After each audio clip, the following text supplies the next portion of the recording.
reports that you were considering merging the United States Postal Service with the Commerce Department. Can you elaborate on if this is something you're considering? Well, we want to have a post office that works well and doesn't lose massive amounts of money.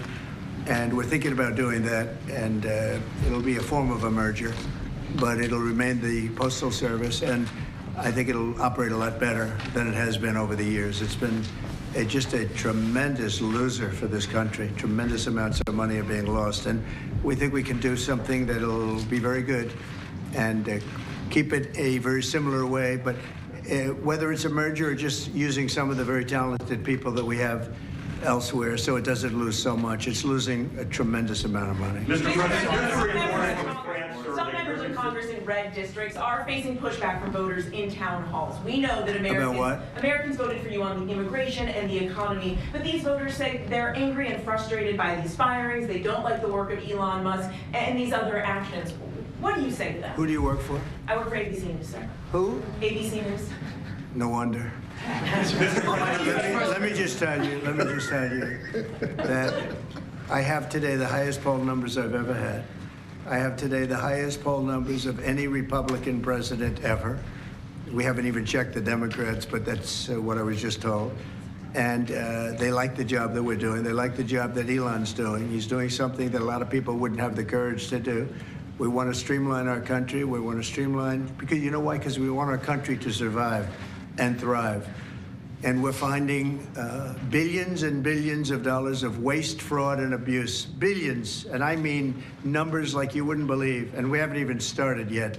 So it's actually just the opposite. We've polled it, and people are thrilled. They can't even believe it's happening. And it won't affect many people. It'll only affect the people that get caught stealing.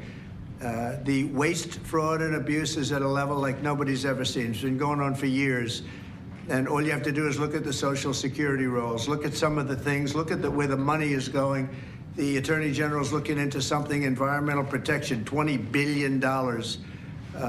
And it's out and out fraud. So I think the people are very happy. Yes, please. Mr. President, I want to ask you about this week, the Secretary spent 4 hours with the European Union trade representative. The European Union has signaled that they would lower tariffs and do a trade deal with the United States. Yeah, the European Union wants to come back. They've treated us very badly, and the European Union wants to lower their tariffs because of the fact we were paying a fortune of tariffs. We couldn't sell a car there. We couldn't sell our farm products there.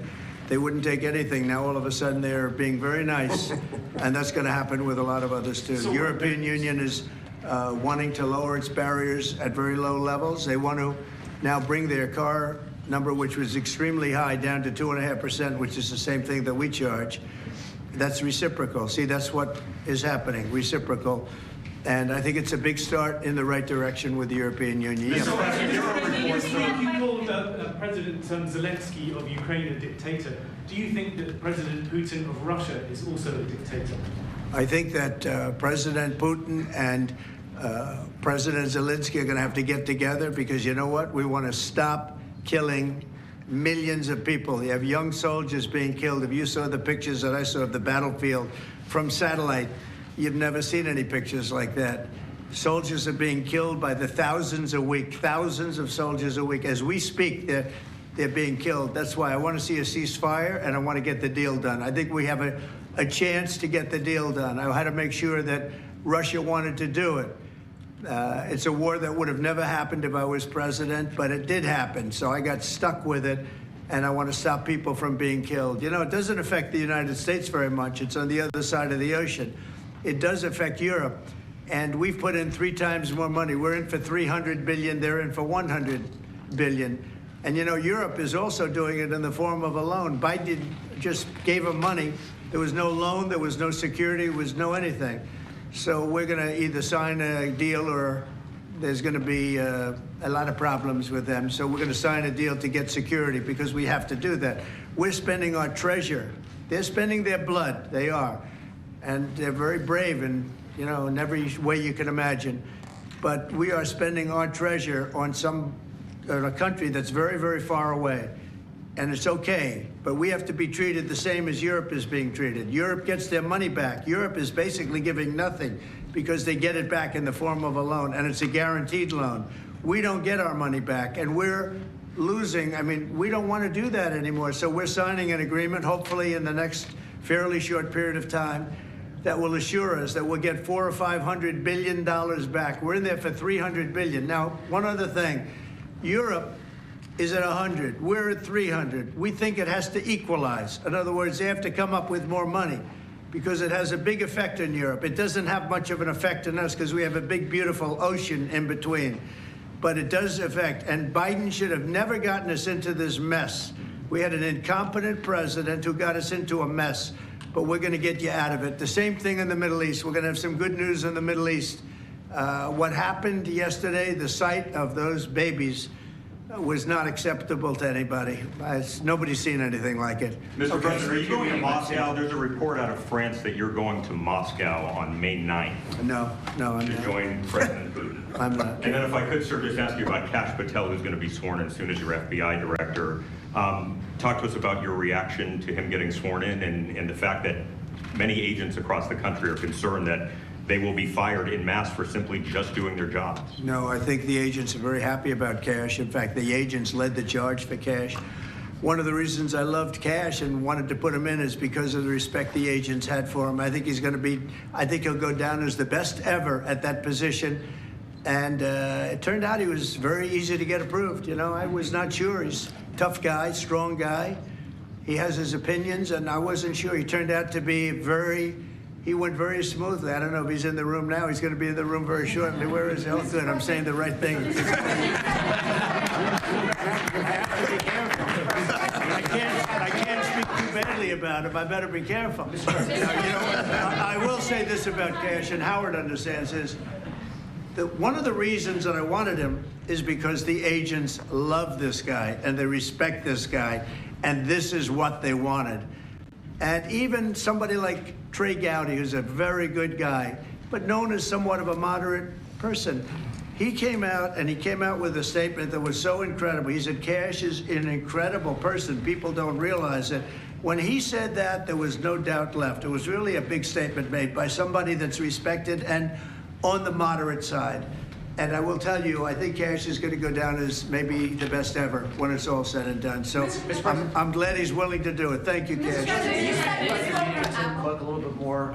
You talked about. What? Could you speak a little bit more about your meeting with Tim Cook? You said that he was going to invest hundreds of billions of dollars. Is specific projects that he spoke to you about? And what were those? All over the country. He's going to start building, and he doesn't want to pay tariffs. And he's going to start building, but very big numbers. You have to speak to him. I assume they're going to announce it at some point, but very big numbers. He was here yesterday. I met with him at length, and Apple is coming here with tremendous dollars. They're going to be spending a lot of money in the United States, more than they've ever spent by a factor of probably 10. Did you were reporting that you were signing a memo later to counter digital service taxes? Well, will you speak? I mean, what are you doing, reading it? Yeah, Can't you just say it without having to read it? My question? Yeah. Oh, sure. Bloomberg, we're reporting that you're expected to sign tariffs or a memo later on tariffs on digital taxes.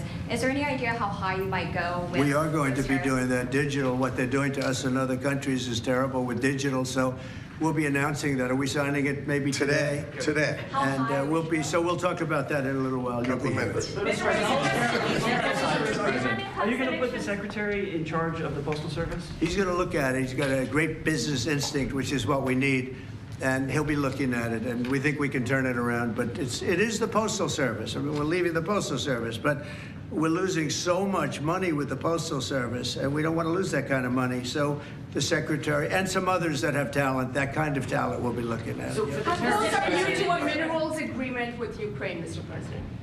What? How close are you to striking a minerals deal? I think we're with pretty Ukraine? close, yeah. I think they want it, and they feel good about it, and it's a big deal, but they want it, and it keeps us in that country, and they're very happy about it. But we get our money back. This should have been signed long before we went in.